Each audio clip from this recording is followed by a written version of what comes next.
My guest today is a talented actress, well known for her roles in films like Mischief, Weekend at Bernie's, and of course, two favorites that are celebrating a 40th anniversary this year, Night of the Comet and The Last Starfighter. Oh, they're two of my faves. A big welcome to Catherine Mary Stewart. Catherine, welcome to Comic Book Central. Yeah, thank you so much. It's a pleasure to be here. Happy 40th anniversary. Is that is that Yeah. okay? Is that freaky I deaky? Like what? mean, what's so weird is that I've only aged like what, 5 or 10 years, and Yeah. yet the movie. Yeah, no, you say that, and it's funny because actors say, but the thing is, anybody watching this can see is like you could probably do a sequel to any of these things today and not miss a beat. You haven't aged. And I'm not like this, not just Oh, hyperbole. So thank you. I don't know what your secret is. I don't know what you tapped into. Maybe a time warp when you went off at the end of the last Starfighter. Who knows? But you've got to figure it out. Um, You do a lot of these conventions, pop culture conventions now. You see, so which one is getting more love now, Night of the Comet or The Last Starfighter, or is there another one that I'm saying like which one are you signing most of these days? well, it's funny because I haven't done any this year, which is the big year. Right, So, you got to book I those. mean, I know. No, I've got a couple coming up actually, one in September and one in October. Oh yeah, But okay. yeah, so that'll be fun. But it's funny. I would say that The Last Starfighter and Night of the Comet are kind of pretty even, and it also Good. depends a lot on if I'm doing it with Lance or if I'm doing one with Kelly Maroney. You know, but yeah, those two are the big ones, and then of course Weekend at Bernie's is in there. Right. So, not exactly sci-fi or horror or whatever Night of the Comet No, is. but I think a definitely pop combination of culture everything. zeitgeist. Yeah, I mean, Yeah, tapped in because they still reference that, like in everything. Like, right. I mean, that movie's got legs. Yeah. Oh my God.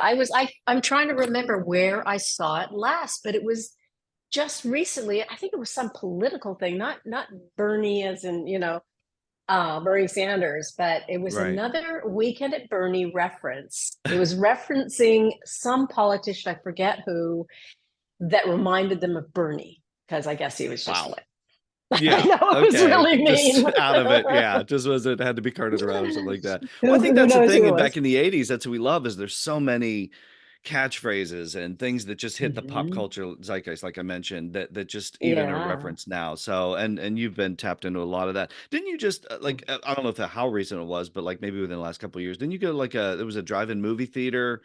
Was it Oh, in Pennsylvania? I yes. think I'm from Pennsylvania, so Yeah. yeah, it was like you and Uh-huh. Kelly, and it's like they showed Night of the Mhm. Comp. Like, what was that like? Because it's one thing to go to like a showing of something, but drive-in movies for all those kids that don't know what drive-in movies Oh, are, I know, I know. And it's I kind of miss them. fun that because they all shut down at one point, right? Yeah, yeah, And it's kind of fun that there are a few like that have either come back or just hung in there just for the passion of drive-in movies, because that's a whole other experience altogether.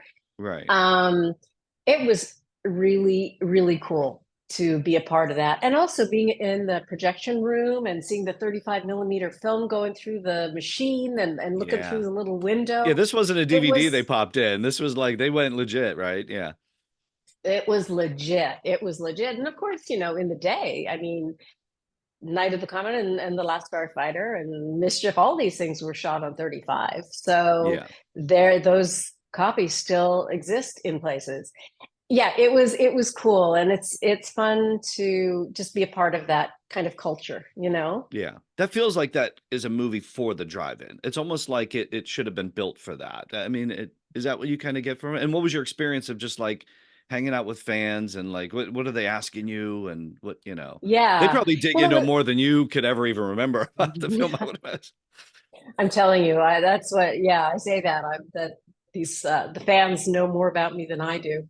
Yeah, they A cosplay and lot of do the things. Yeah, times. right. For sure, which is really fun. Um, yeah, it was almost like a convention. Yeah. Kelly and I were there together, and they set up like this table. It was in the summer, so they set up a table outside, and we signed photos and things, and people asked, lots and lots of questions. But it was fun also because when they played the movie, we could go back into get like a hot dog or whatever, and just it Right. was, real What's your classic, go-to snack? traditional. uh, In general, in a movie, well, I do At like a a good drive-in hot theater, like you dog. go. Yeah, okay. Yeah, I would go with the hot dog for sure. And of course, popcorn. You gotta get the popcorn and then like a Yeah. Coke. That just feels like so cool. I wish I had been there for it. That would have been so cool. Look, we talk Yeah. about all these roles. We're going to talk about obviously these two films celebrating 40th anniversaries this year. So many others. But we love your acting in them, but we almost didn't get that right. Like way back at the beginning. Like it was dancing, right? Like you almost had Right. a dancing career. Yeah, that was my goal, was a dancing career. I studied dance. Well, I started when I was like 7 in Yeah. ballet. I didn't like ballet though, so I gave that up. And I tried out some gymnastics, and I was, I had the very sort of skinny sort of ballet body. I had the perfect body for ballet, but I just didn't like the discipline. Hmm. And eventually I got into a jazz class, and that I loved. I loved it. And our instructor, she was really into, like the 70s funk music. So she just blast that stuff. And I really got into it. And I Okay. was a member of a company in Canada. I'm from Canada originally. And at a certain point, we were touring all over Canada. And then we toured for the Canadian UN peacekeeping forces in like 19, I guess it must have been 79 or 78. Right. We went to Egypt and Israel and Wow. Cyprus and Germany and performed for at Christmas for the troops over there. That had coming Um, from Canada, that had to be just so like that, like a whole new world, literally the world opening up to you at that mm, point. yeah. Well, I had actually, as a child, done a lot of traveling. So that wasn't the new thing for me, but performing on stage for an audience, yes. Okay. And that was something you hear about people who sort of find their joy or their love. And that is where I found it, was on stage performing. So it's what I knew when I sort of performed for the first time professionally, not just sort of like a thing at the end of the year for the parents who have to clap. um, I knew that that's what I wanted to do. So when I graduated from high school, I was trying to figure out what the next step was, and I really did want to go somewhere else. So it was like Toronto, New York, or London, England, and I ended up going to London, um, where I was, training. I was taking class as a dancer, and I happened to go to an audition. They were auditioning dancers for this movie, this futuristic rock musical. So I went for that audition by chance, by the way. I wasn't even planning it, but I just happened to run into a couple of dance mates, classmates Right. of mine going that had planned to go to it. So I tagged along and I ended up in the lead role. So that was Yeah. my little foray into acting. I think And people, even at okay, that it's time, the Apple that we're talking about, the yeah, Apple. This is that's 1980. correct. This is from Canon Hmm. Films, the infamous Canon Films. That's Menachem right. Golan, the director. Yeah. So just put us in square in that moment because look, we can look back at it now from 2024 eyes and look at it and go, okay, this is bug nuts crazy. But like in the moment, it's like you want to be a dancer. There's this Hmm. musical and there's a Hmm. ton of you get to dance and oh, by the way, would you Hmm. like to be the lead? I mean, I think that's you have no idea what Yeah, this movie's gonna be. I know. Yeah, for sure that, because I'd never, I mean, it's not that I'd never read a script before, but I Right. certainly didn't have any experience on this level.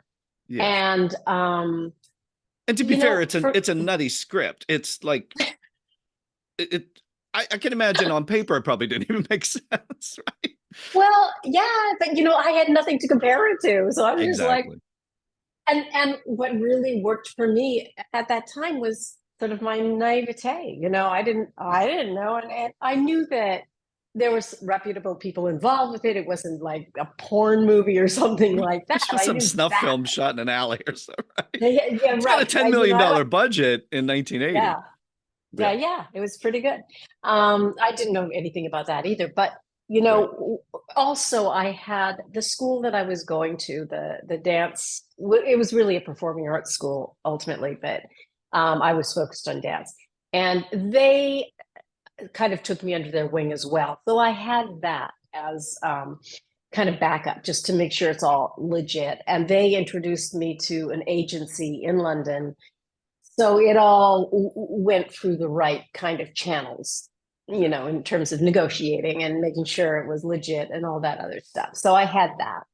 But, in terms of my psychology through the whole thing, I was just like, okay, I'll try that now. Why not?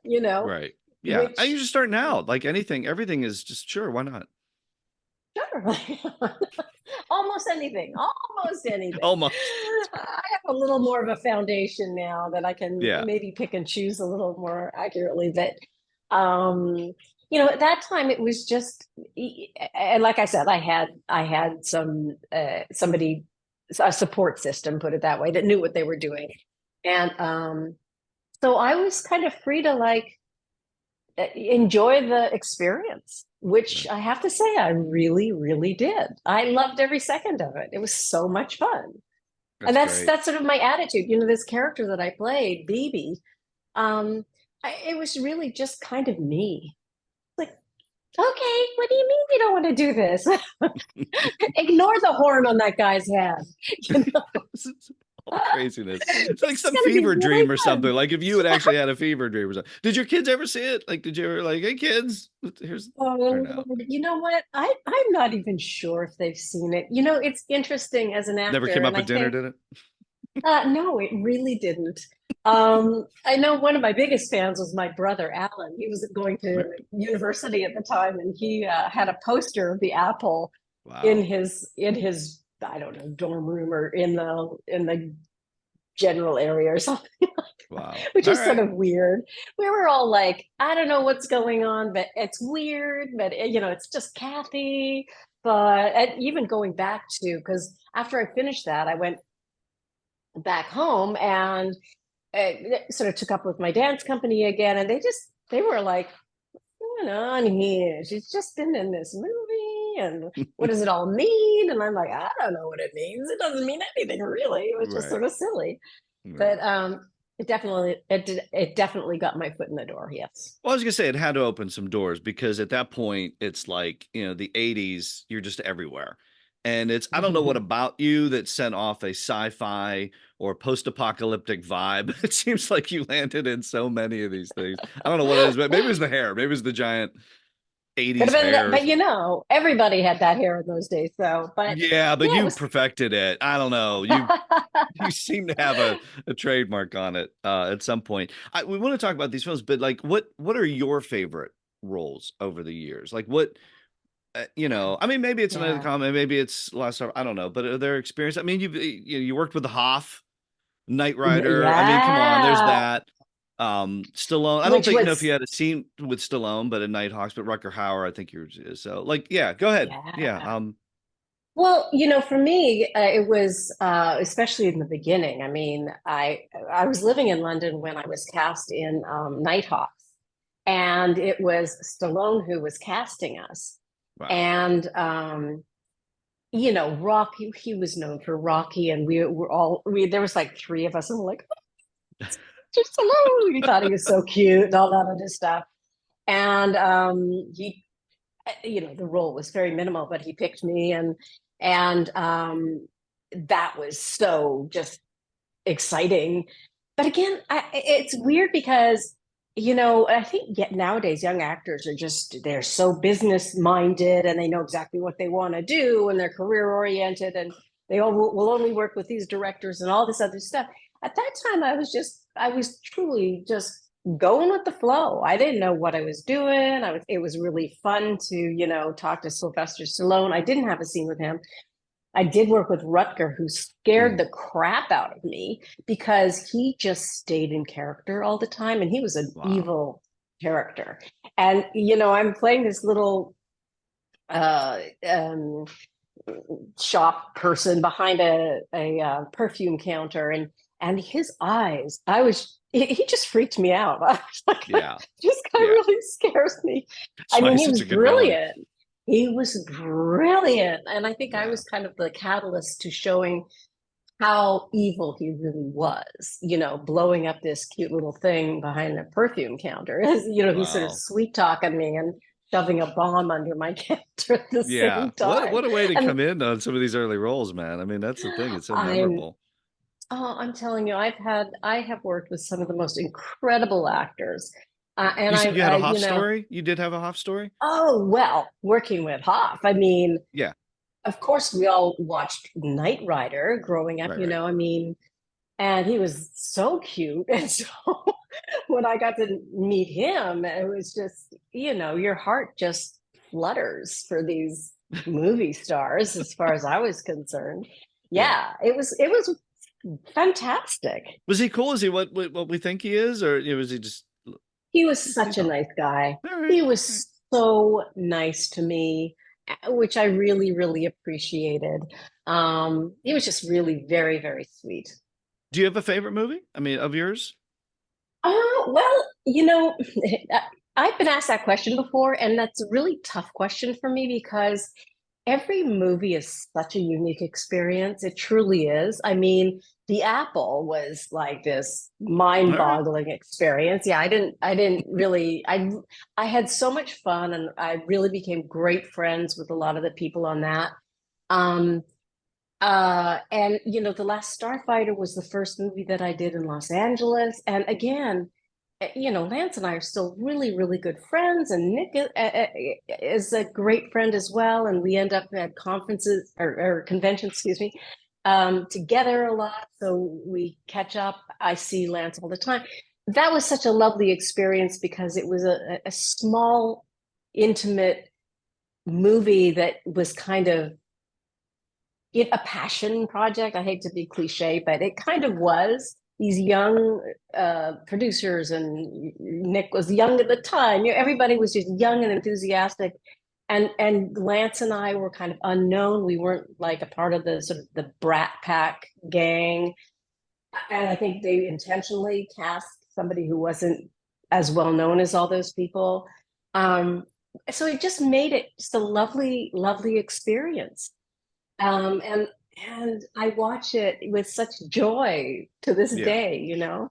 Night of the Comet was a whole other thing. The reason I really wanted to do that was because had been cast so often as kind of the girl next door thing, and which is great. I mean, I'm not poo-pooing it, but when this character came up and I had a chance to do this one, I thought it was really interesting because in many ways, I feel like it's more like me, but it was also, it would show that side of me as well. You know what I mean? Kind of the tough, Yeah. independent girl. I mean, there's, of course, I think you've said you were a tomboy growing up too, something like, didn't you? Like kind of rough and yeah. tumble. Yeah. Oh, for sure. I was never a girly girl, that's for sure. Right. Not that Still you to had this a day. machine gun, not that you toted a machine gun, right? But like, you know, No, it didn't do the machine gun until into my yeah. 20s, but Okay. But stunts didn't bother you. Stunts or, action didn't bother you no. at all. Oh Okay. my God, I loved it. I loved it. I Yeah, yeah. did a movie with John Cryer called Dudes. Dudes. And yeah, and in that one, I was sort of like this cowboy kind of. I mean, Yeah. I got to ride horses and shoot guns and things like that, You're like Clint the Eastwood. old, in a way.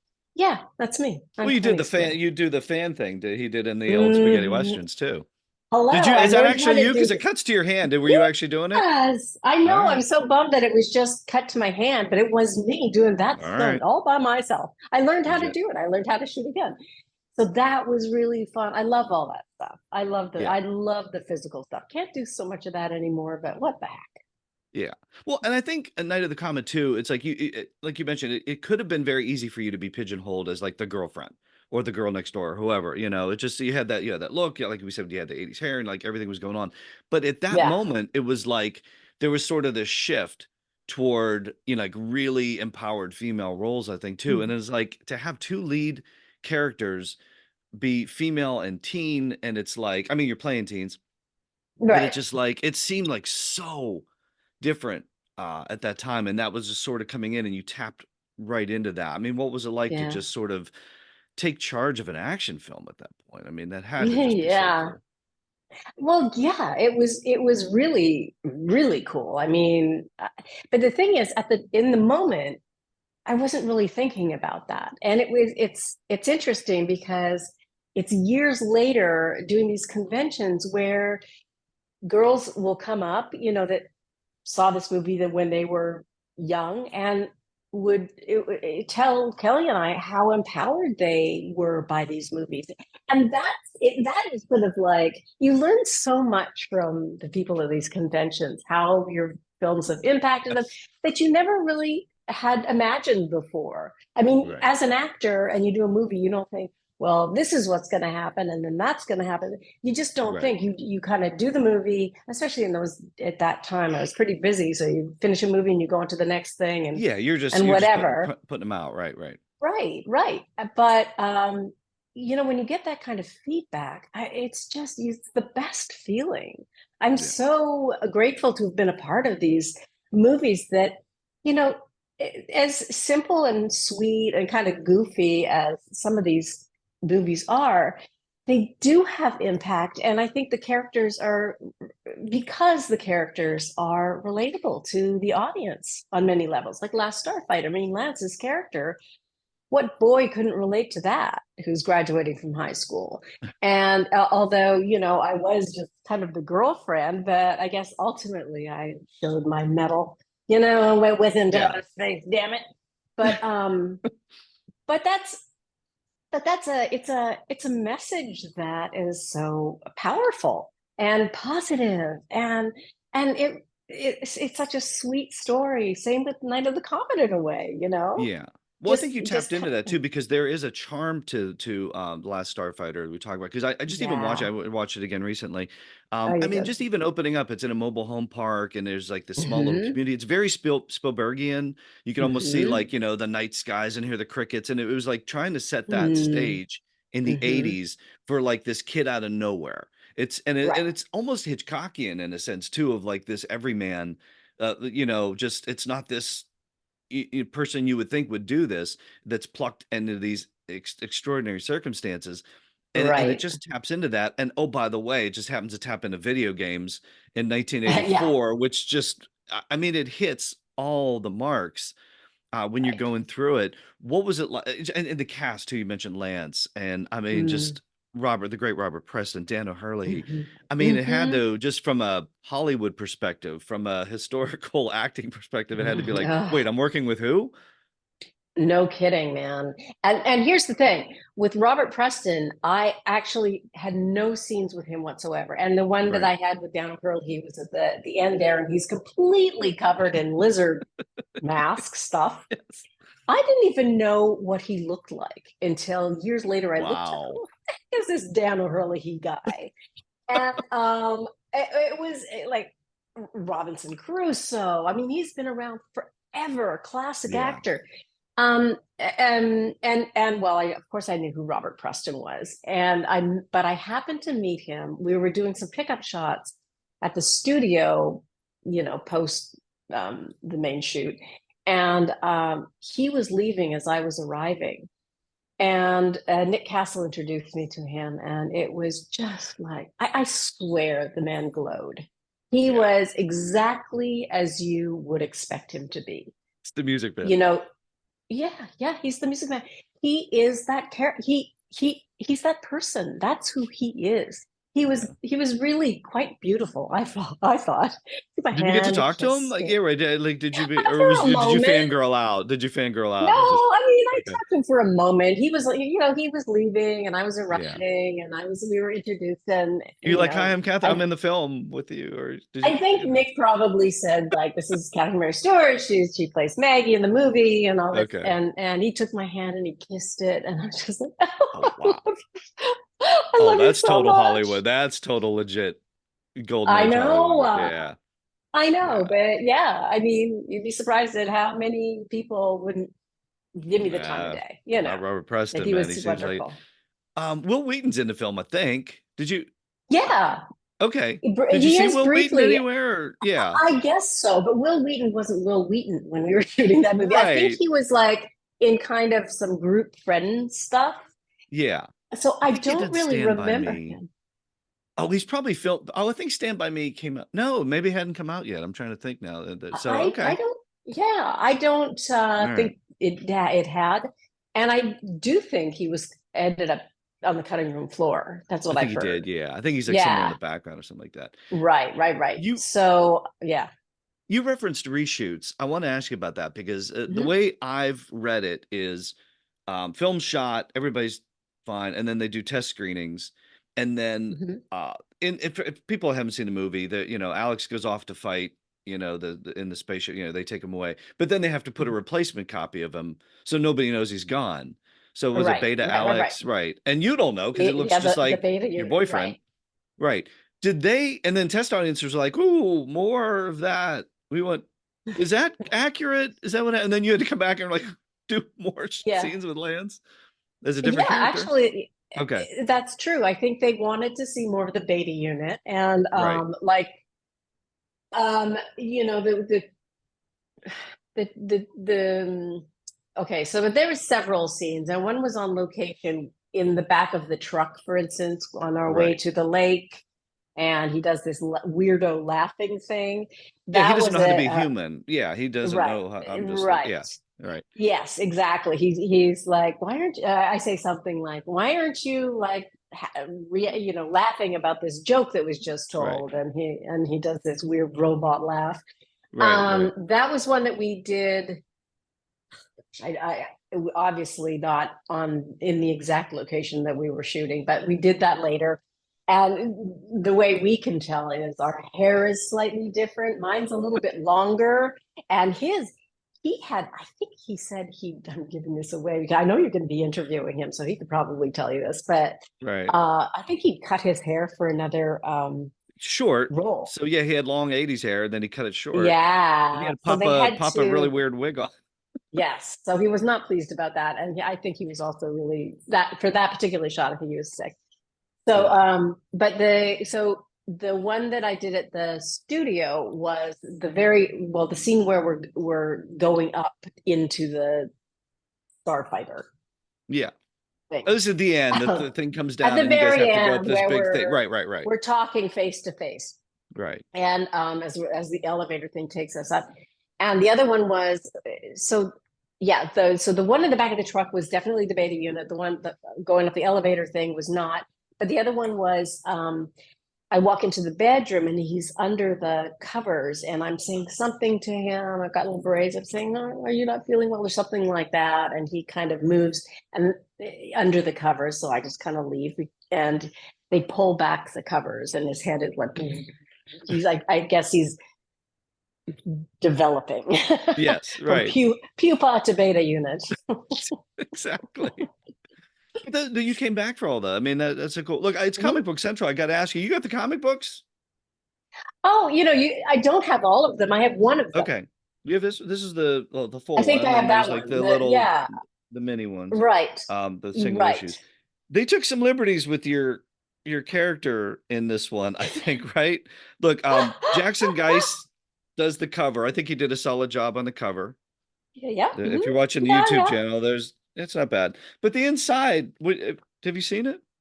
You've seen it. I have seen it. What do you think about you and your wardrobe inside? I know. I ended up. What was? Yeah. I ended up really super sexy, Yeah, there's and like a in a halter top and like way, Daisy Dukes. Daisy Dukes. Yes, that was who I was trying to remember. These tiny little short shorts. And Yeah, I'm always in this like really sexy sort of, oh, Alex, yeah, yeah. and The giant, cheesecake pose. yeah, the cheesecake pose, and I have giant boobs, and I'm like, Yeah, I'm sort of, I feel like, well, yeah, that really isn't the character, but yeah, I don't hate it. yeah. Did you get the comics at the time, like back in '84? Did they send it? Like, did you go, No, they did whoa, that's on not. me? Yeah, no, Yeah, I mean, I didn't get them at the time. I got them later somehow. I got some of them later, and it was just like, holy moly, what the heck? yeah.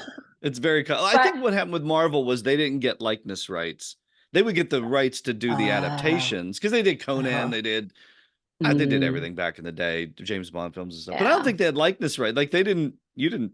give them your likeness rights. I don't Oh think. no, not even a little bit. No. So yeah, they Yeah. took some liberties there. And of All course right. it's totally sexist and it's just ridiculous. But I mean, what are you Yeah. gonna do? It's a But comic I'm not book. gonna get mad. It's a comic book and it makes me laugh. No, you're immortalized in comic book history forever. Hello.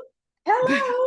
If you're a comic book, too bad you didn't get action figures. There was no merch, I guess, I it know. it did well, but I guess it didn't do like ET well or something, right? Right. I think there were plans for all that stuff at a certain point, and then when it, didn't explode, I guess they kind of Yeah. decided to not do stuff. There's again, like years later, people have put out things, little merch Yeah. here and there, but Right. of course, we have nothing to do with it. So But they talked about a sequel at the time, right? Like, because at the time, like they would sign actors for multiple. They're like, were you signed for a sequel? I know they're making I it, was but not. No, okay, we weren't signed for sequels, but there has been talk about sequels for right, years and years now. I right, know Nick had a script, Nick Castle, and Alex Lance Guest wrote just a spec script, just for fun because he likes doing okay, that. And there's one apparently being shopped around by the original writer Jonathan Betchel, who got the right. rights He's back got to the the rights story. back. Okay, so that Right, reverted him, so he can make it if he wants to, and if it's greenlit. And I right. think who is it? Yeah, he has. Gary Whitta. There's another screenwriter, Gary Whitta, developed a Oh script. yeah, Or the two of them. right. All right. Are you in a Right. script? Are you in it? I hope so. You don't. Theoretically, yes. I mean, yeah, Okay. they are they have incorporated what I have heard anyway, and I can't, I haven't seen the final script, I haven't seen anything, but I have been Right. told that Lance and I will be brought back, and then it'll be sort of about the next generation kind of thing. Right. But I'm not, I really don't know anything about it, and I really probably shouldn't talk about it anyway, or couldn't talk about it if I No, but did know more. if you're writing it, you're a director, you direct, right? You Yeah, I've develop directed a few projects, you things. write. Yeah. Okay, so Hmm. like where's Mags? Where's Alex at Mags? What are they like? Are they in Ah, your brain? What are they doing? in They my went off to the brain, heavens, and are they training the right. next gen video game? I like the idea of them hanging in the universe at some point, but maybe in the sequel, they're back on Earth Okay. and kind of, I don't know, hanging Oh, out they're on Earth. scouts. And They're like then they scouting the next gen. maybe, or they're holding on to, they're just, maybe they've decided just to see if they can't just be normal human beings and raise a family, but they're Oh. hiding a big secret. Okay, so they had a kid, but a kid might be like the next Starfighter, and then so they get called into action. Sure. You'd suit up Yeah. again? Oh, are you kidding? That would be so much fun. Can you Yeah, imagine? Oh, it'd yeah. be great. It'd be really Okay. interesting. It'd be interesting because you also, of course, well, the part of the fame of the Last Starfighter is that it was very, very early CGI, but at the time it was the most complex CGI. It's compared to Tron often, but it comparatively speaking, the CGI that they did on the Last Starfighter was way more complicated. Yeah. They were literally writing programs as we were shooting the movie on how to, create these spaceships and things like that. Um, but what would be interesting is, using modern technology and CGI to really bump all that stuff up. Yeah. As in my mind, though, one thing that I do worry about is it would become like this just action packed, sci-fi, outer space, superhero kind of a movie, which it's not. I mean, well, Last Starfighter certainly isn't. What was so wonderful about Last Starfighter is that it was relatable to real human beings. And it would be a shame to see that taken out. You know what I Yeah. mean? Yeah. Yeah. It would have to retain the charm of the original, and it would have to Yeah. be character based. And oh, by the way, crazy things happen with special effects. So Yeah. Yeah. yeah. Right. All right, but Exactly. you and Lance are in. Yeah. No question. All right. All right. We can look forward to that. Website, CatherineMaryStewart.com. That's a website. Yep. That's Okay. my website. Yep. You've got some films getting back into that now more. We've seen you pop up on some things, so more of that Yeah. coming. Yep. I'm still acting. I'm really focusing on directing more.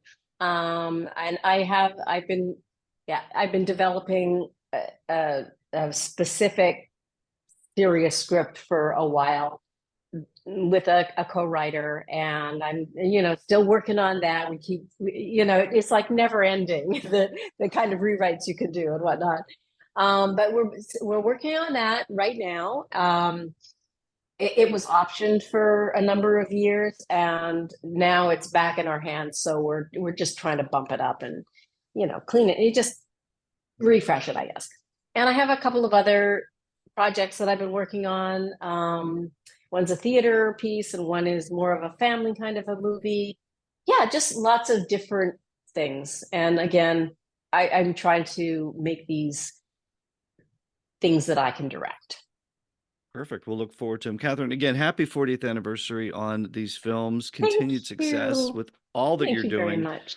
And thanks so much for joining me on Comic Book Central today. Yeah, it was my pleasure. It really was. Have fun with Lance and say hi. I will do that.